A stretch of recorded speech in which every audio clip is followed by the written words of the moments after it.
আল্লাহ রাসূল সাল্লাল্লাহু আলাইহি ওয়াসাল্লাম গদির খুনের ময়দানে বললেন, আল্লাহ তাআলা আমাকে এটাই বলতে বলেছেন। এরপর আল্লাহুম্মা ওয়ালি মান ওয়ালাহু, হে আল্লাহ তুমি তার বন্ধু হও যে আলীর সাথে বন্ধুত্ব রাখে, বা আদে মান আদাহু, এবং যারা আলীর সাথে শত্রুতা রাখে তুমি তার শত্রু হয়ে যাও। ফাহিব মান আহিব্বাহু, এবং আল্লাহ তুমি তাকে ভালোবাসো যে আলীকে ভালোবাসে। ওয়া আবগাযা মান আবগাযাহু, আল্লাহ তুমি তার সাথে বিদ্বেষ রাখো যে আলীর সাথে বিদ্বেষ রাখে। তুমি তার সাথে হিংসা রাখো যে আলীর সাথে হিংসা রাখো। ওয়ানসুর মান নাসারাহু, এবং আল্লাহ তুমি তাকে মাদাদ করো, সাহায্য করো যে আলীকে মাদাদ করে, সাহায্য করে।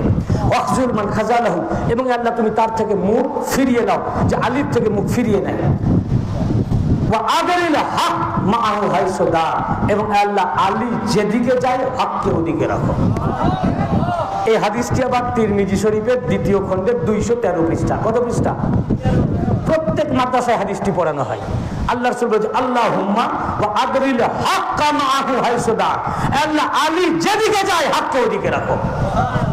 আলী জিধার হক উধার, তো হক का पहचान अली है।